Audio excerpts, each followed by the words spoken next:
Hello and welcome to the podcast. I'm your host, Donna. Join me as we deep dive into real and raw conversations about love, life, money, and business.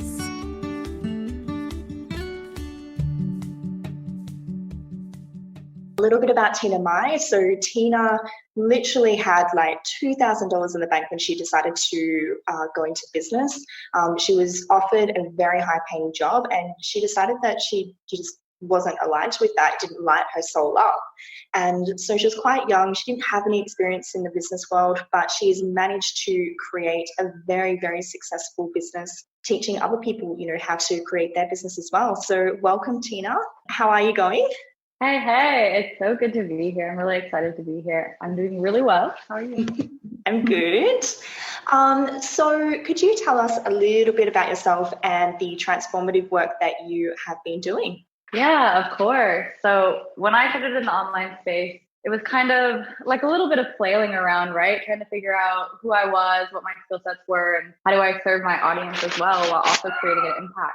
I started off in the digital marketing space because that was more of what I had experience in, and it kind of developed and bloomed into more coaching. And I brought in all of the different aspects of myself. I'm psychic as well. So really helping my audience create their $1 million brands from a space of aligned soul, mind, and body. So really that energetic principle, the mindset principles, and then also strategies that feel effortless, but also expand who it is that you are. Yeah, definitely. And I know that you certainly helped me. Like I went from massive quantum leap, like, 3K a month in the bank to having 20K months. Like it was ridiculous. So massive quantum leaps, through the work that you do. Was it always your vision and your mission to change the world?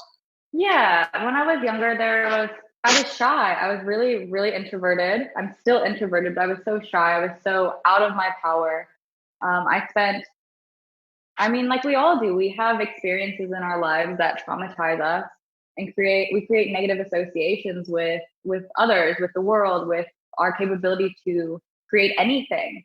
And I guess there was always this sense of me that knew something was wrong, knew that I wasn't supposed to feel this way. I could always see that other people were so unhappy or unfulfilled, not only my peers, but those that were older than me as well. I didn't understand why so many people didn't do what they loved, were so unhappy, were so upset all the time. And I always thought that if we were to work together and become the very best versions of ourselves as well, we could really change the world and really make a difference in other people's lives. So I've always had a deep desire to serve. Maybe that was just a little part of myself who wanted to be happy and see other people happy as well. Yeah. And I really resonate with what you've just said there, because I know I was very much the same. I never in a million years thought that I was going to be the entrepreneur, like little quiet Donna, who everyone used to say, just speak up, just talk, just speak up. So I totally get that, kind of morphing into this person and knowing internally that this was always who you were meant to be and kind of unmasking that person. Yeah, I definitely think it's a fusion between kind of peeling back the fake layers that you created to stay safe or to fit in or to be who you thought you were supposed to be. And then also creating who it is that, right, the backtracking, the erasing the layers, but also putting on the layers that actually fit you better, right? Because sometimes we think we are somebody, but then we're not actually that somebody. I'll give an example. When I was really shy, I thought I was an extrovert, but was too scared to be an extrovert.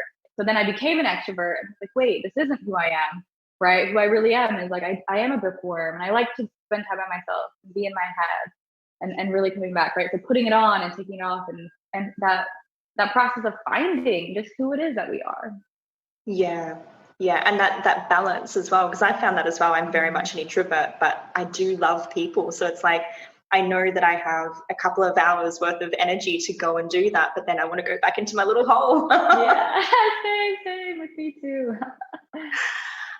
So in business, what are some of the biggest challenges that you had found as you started to become this person?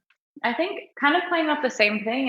It's identifying the pieces of you that you thought you were, but aren't actually, and disassociating from those aspects of yourself. Because that's really, really challenging. You can implement any type of strategy that you want, but really being able to see the parts of you that aren't you or seeing the parts of you that are you that you don't like, but from a space of love. So let's say you think you're lazy, but being able to reframe that in your mind and be like, no, this is actually how I want to spend my time, and cultivating who it is that you want to be. So maybe you need to cultivate more determination or more compassion to yourself or more hardworking or commitment, right? I think that is the real struggle to anything. And part of that struggle is everyone in the world is going to reflect your limiting beliefs. Everyone in the world is going to reflect the parts of yourself that aren't aligned to you having that goal. So when you first start this work, everyone around you is going to be like, you can't do this. Are you crazy? That's impossible, right? Because they're really there to reflect the stuff that's inside of you that's not actually aligned to you having that thing. And that can be really hard to stare in the face your own limiting beliefs and actually overcome them, right? And cultivate who you want to be and who you need to be to create what you want, or letting go. Definitely. And as you were talking then, like the thoughts that were popping into my mind is like there's a lot of trust that needs to be built with self as well, because we've spent our whole entire lives essentially with this mask on, and then for the first time we're taking it off, realizing who we are and having to start trusting in that and knowing that, you know, who we've decided to be is actually who we are, and not everyone's going to like that, and that's okay. Yeah, definitely. I think it's very three-dimensional. I always teach everything in three directions, right? There's the trust for the self, right? That you're safe to be yourself, that you can commit to yourself, right? That what you say will be created. Then there's also the trust with others, that by being you, you're safe with the people around you, or that the people around you will support your goals, dreams, and desires and amplify, right, your results. And then also society as well, right? That third dimension of you and society, that the world is out there to help you, right? It's not you against the world, but the world itself can support you in your goals and dreams. I really love that distinction, because I don't think that a lot of people think like that, in terms of, you know, it's not you against the world, it is you and the world. And if you can be open to it like that, then you're more open to receiving things. Yeah, definitely. And so you're a wealth wizard is what I would name you. Wealth and manifestation wizard. Well, you've certainly been that to me. And so I'm curious, like, what are some of the key distinctions that you notice for people wanting to reach that next level of income in their world? So making more money is about creating more, like, get woo for a moment, but creating more love, creating more capacity to receive in energy, and also being able to like exude a higher level of an energy, a higher level of frequency, which is really around having a sense of constant love and peace and harmony, right? As you become more of who it is that you are, right, you're releasing the parts of yourself that are a little bit more negative or frustrated or doubt or angry or upset. You really come into more of who it is that you are. That, because the thing is if you desire to have more wealth, or you're desiring this next level, that really is who you're supposed to become, this person that can have that. You wouldn't desire it unless you were meant to become it. So it's about becoming that part of you and allowing yourself to bring that in. I feel like I got off the topic of the question. What was the question again? No, I feel like you are actually answering it.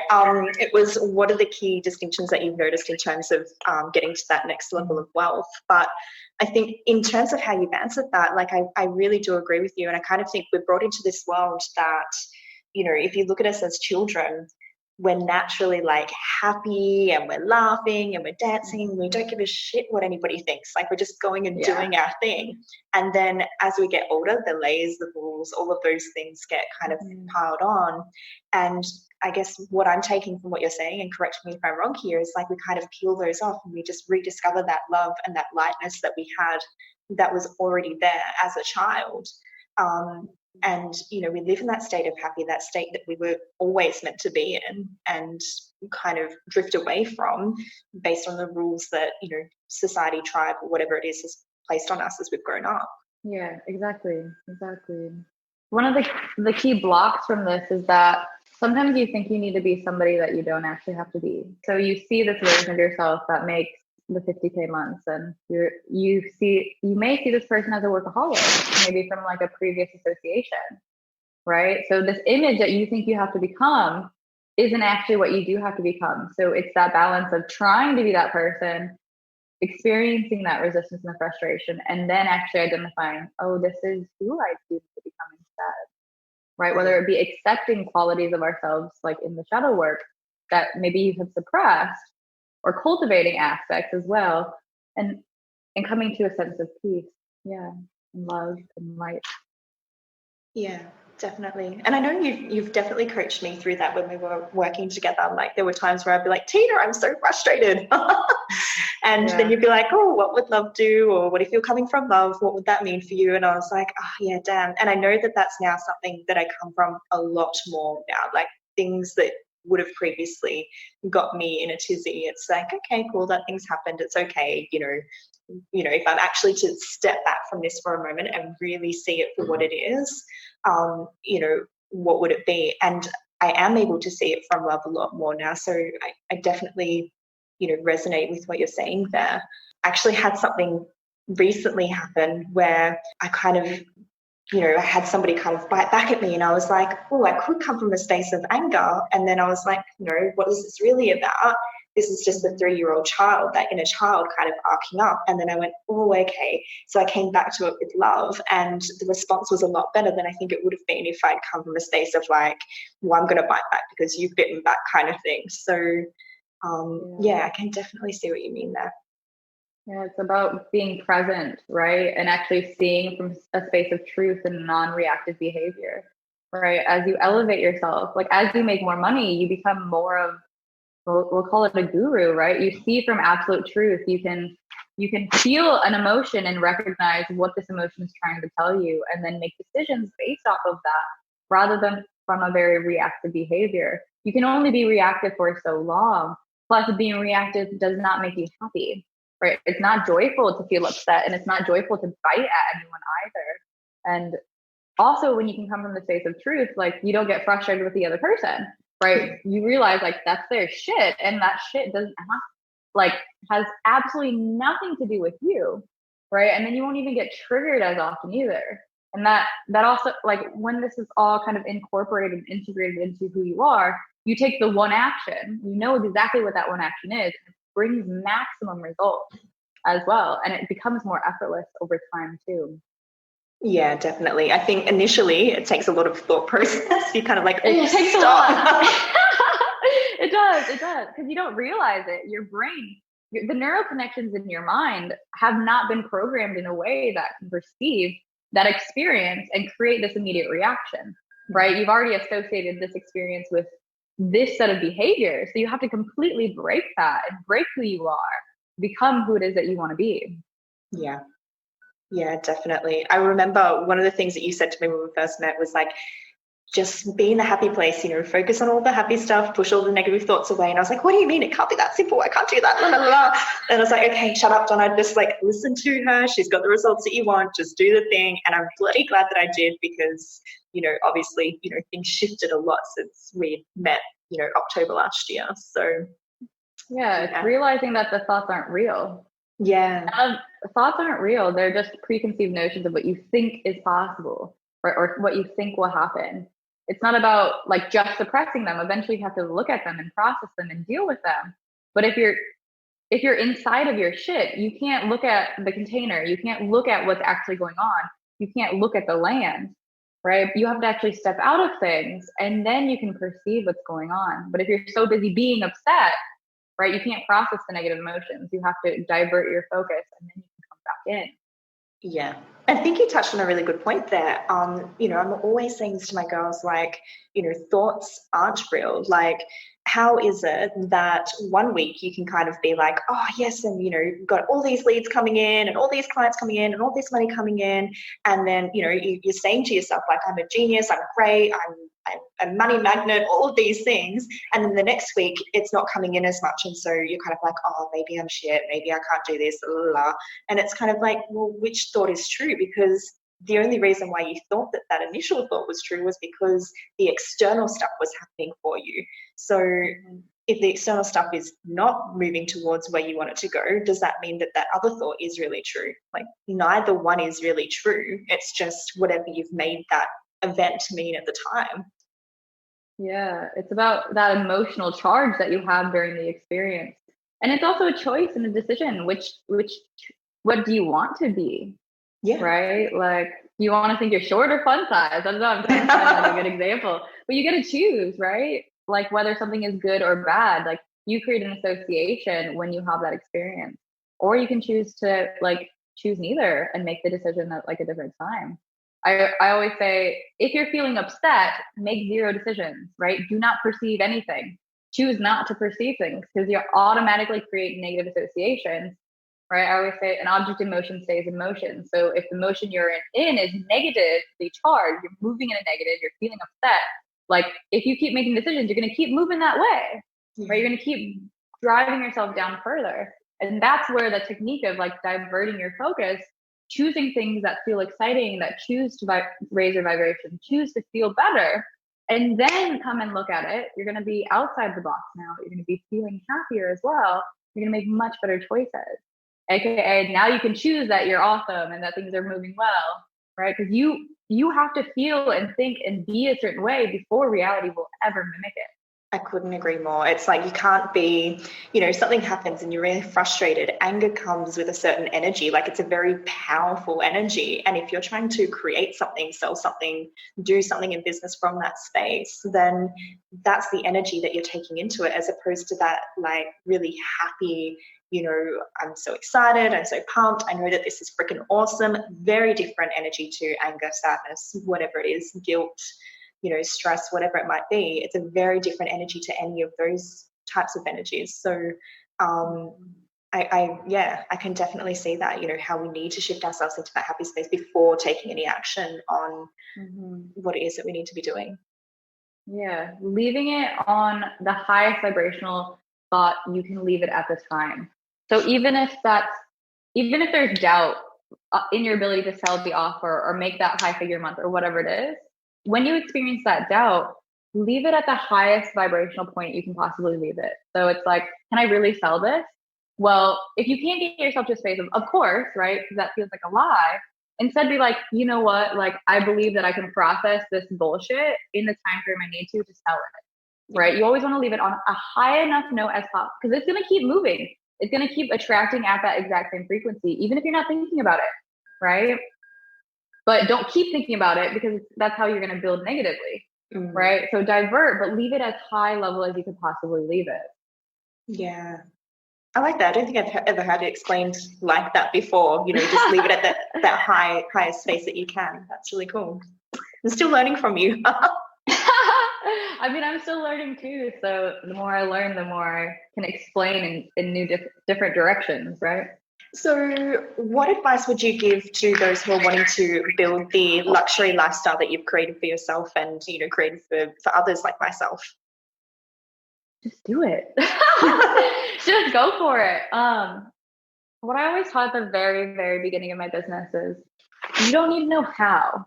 Okay. You didn't know how to ride a bike until you knew how. You knew the concept, right? You got the general idea, but you were pretty blind when it comes to actually be like, okay, move this leg this percent up higher, and then like move this forward using X percentage of your like, right? You don't know how, but everyone tries to go into business mapping out step 1, 2, 3, 4, 5, 6, 7. And let's get real, you're actually trying to look at step 1A, 1B, 1C, right? We want to know all these little details, but you'll never know the details until you've actually accomplished it. So this is what I would recommend you do instead. Know the end goal, okay? So this is the whole point of manifestation, like journaling as though you have the thing, right? You need to know the end goal so you can set a trajectory for your future sets of actions. Right. But the thing is you're not perfect. You've got blocks. Things have happened in your life that are going to make it maybe a little bit harder, not a super direct route. So because the way your mentor did it, you may not be able to do exactly the same because you've got a slightly different set of blocks as well. So know the trajectory, know the end goal of where you're going as specifically as feels comfortable as you can. And then look at the step right in front of you. What's the one thing today that brings you closer? Right? Get rid of that list of to-do, right? Get rid of it completely, especially at the beginning of your business, and sit down every day, remind yourself of where your end goal is, and then ask yourself, what's the number one most aligned thing for me to do today? what's the highest level action, right? I mean, there's plenty of meditation and all of this like inner work stuff that I could be telling you, but this is the core, right? As long as you're always like, I'm headed here, I'm doing this one thing today because this is the thing, letting go of all that other hundred of things, you will get there. If that thing that you do today is wrong, you're going to get a sign that it was wrong, right? You'll know that it was wrong. So then you can recourse correct and move closer. And as long as you do one thing every day that brings you closer and you remind yourself of where that end goal is, you will inevitably get there. And then you'll look back and be like, man, what? Why did I think I need to do all these things? That's it. Like, I know I speak to so many people who are like, I need a website and then I need a page here and a podcast here and a YouTube thing there. And it's like, no, just choose one platform that you want to get really bloody good at and, you know, like do one little thing every day. So maybe you set up your website this week and maybe next week you know, concentrate on something else, like whatever it is that feels important. You don't even need a website is my personal view. I mean, I don't think so. Like, no, I don't think I've ever seen. Yeah, that's it. I don't think I've ever seen your website if you have one. I know Caleb, my partner, doesn't have a website. Like, you don't need one. And that's just it. Like, offer and sell is probably the biggest things that I've seen. Like, I see people spend a lot of time on like landing pages and this and that, the other. And I'm like, I think for some people, they do all these landing pages and they're like, why am I not making any money? What's going on here? You know, they're just selling anything. Yeah, they're not selling anything. Exactly. Whereas it doesn't have to be that hard. Like, you know, just make a group and sell the offer and, you know, attract it to the people who really have a pain point, and that's it. Like, get them in the group and that's it. Do your thing. Rock out. Yeah, you get paid to solve problems. You don't get paid for pretty pictures or paid for landing pages. That's it. Like, everyone who's like building a website or doing landing pages, etc., is kind of missing the mark of it. It's totally a coping mechanism and hiding, right? And you're not actually serving either. Like, those things are just to amplify the results that you've already been getting. But if you haven't sold things, if you haven't gotten a specific amount of results, if you haven't tested your offer, if you don't know if this offer converts into your higher ticket offer, like, you should not be building landing pages. You should not be building a funnel. The entire point of landing pages in a funnel is to get people into an already verified and tested offer that gets massive results, that converts into your higher ticket offers and gets people where you want to be. If you're not doing any of that, like, you're wasting your time, you're wasting your money, you're wasting your energy, and you're not helping anyone, which is the entire point of what you're doing. But you're here to serve and get paid to do what it is that you do best. To do that, not all this other stuff. Yeah, I could not agree more. I could not agree more. I'm clearly hyped about it. Oh, I've seen it so many times that, like, I love that you're saying this. Yeah, it's just a coping mechanism, and it drives me nuts. You don't even know if your offer is verified yet. You don't even know if it's getting the results that you're promising. You don't have enough results to market it. You don't know if it's converting into the higher level yet, right? That all has to be verified. You need data on that before you ever build a program into a funnel. Yeah. And this is actually a conversation I was having yesterday with a client. Like, I was explaining, you know, various different programs that I've run to date. And my very first program I ran very differently to my second one. Like, my first one was lives in a private Facebook group. My second one was through Zoom calls, which meant that the girls got to interact a little bit more and actually, you know, share a little bit of insights, which I believe brought everyone together a lot more, and they've all become friends now, and it's fabulous. And so I learned from my first launch to my second launch that I needed, you know, the second one was a lot better. You know, there are improvements there that were not there in the first one. It's all kind of a learning curve. Like, I wouldn't have known that had I not, you know, had I stuck all of this into some sort of funnel or evergreen program or something like that. So yeah, I think that it's definitely something where it gives you that ability to learn what works. And then once you kind of have that thought process of like, okay, yeah, that works really well, that doesn't work really well, then you can kind of go into the funnels and this and that, the other. Exactly. It's really part of the stages of mastery, right? You not only have you not learned the details about how to have a launch in a way that's aligned to you, right? You're still in a space of mimicry. Whether like you're teaching the way you launch, right? You've seen somebody teach it and you're trying to mimic it, and you haven't found what feels good for you. You haven't created like a secondary stage of mastery, let alone you want to really hit stage 5 before you create your massive signature program that you put on rinse and repeat, right? Because every time you teach it, you're going to get more results. You're going to collect data. You're going to change the way you teach it. And then also the way you launch, you're going to find things that you like, what you don't like, right? Yeah, and I think you also start to learn what it is that you are consistently repeating. Like, I know it's certainly been the case for me. Yeah, you find the things that you have to put, and then you've got it like rinse, repeat. This is exactly the process.